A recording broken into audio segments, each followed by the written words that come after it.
और भी चीजें शामिल है, जलवायु परिवर्तन, टेक्नोलॉजी, वो कैसे फिट होते हैं? हाँ बिल्कुल, परमाणु जोखिम तो है ही, लेकिन उसके अलावा जलवायु परिवर्तन पर जो एक्शन होना चाहिए वो हो नहीं रहा। मतलब सरकारें उतना ध्यान नहीं दे रही हैं। हाँ, बुलेटिन साफ कहता है कि दुनिया भर की सरकारें, खासकर लोकतांत्रिक सरकारें, इस चुनौती से निपटने में एक तरह से नाकाम रही हैं। फिर आता है एआई का मुद्दा, आर्टिफिशियल इंटेलिजेंस।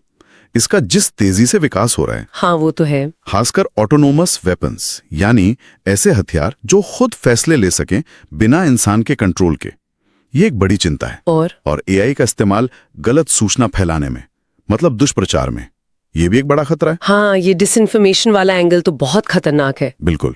और फिर बायोलॉजिकल खतरे भी हैं, जैसे कोई नई महामारी आ जाए या कोई जानबूझकर जैविक हथियार इस्तेमाल करे। ओह हाँ, बायो टेररिज्म। सही। तो ये सारे खतरे मिलकर एक बहुत ही जटिल और खतरनाक जाल बना रहे हैं।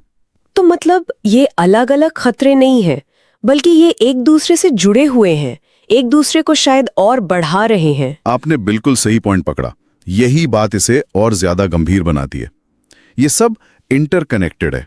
जैसे यूक्रेन युद्ध से परमाणु तनाव बढ़ता है, हाँ, और दुष्प्रचार से शायद जलवायु परिवर्तन पर एक्शन लेना और मुश्किल हो जाता है। बिल्कुल सही।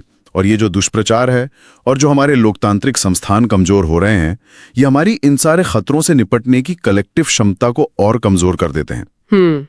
अच्छा, अगर हम थोड़ा इतिहास देखें तो क्या ये घड़ी हमेशा इतनी ही खतरनाक रहे हैं या इसमें उतार चढ़ाव भी आए हैं? नहीं, काफी उतार चढ़ाव आए हैं। घड़ी को अब तक मेरे ख्याल से 26 बार बदला गया है। 26 बार? हाँ, सबसे अच्छा समय कह सकते हैं 1991 में था, जब कोल्ड वॉर खत्म हुआ, सोवियत यूनियन टूट गया। हाँ, तब तो माहौल काफी पॉजिटिव था। बहुत। तब निरस्त्रीकरण की उम्मीद जगी थी और घड़ी को आधी रात से 17 मिनट दूर कर दिया गया था। 17 मिनट? वो अब तक का सबसे सेफ टाइम था। वाह, 17 मिनट। और सबसे बुरा? सबसे बुरा इस 89 सेकंड से पहले 1953 में था, जब अमेरिका और सोवियत यूनियन दोनों ने हाइड्रोजन बम के टेस्ट किए थे। तब घड़ी आधी रात से सिर्फ 2 मिनट दूर थी। सिर्फ 2 मिनट? हाँ।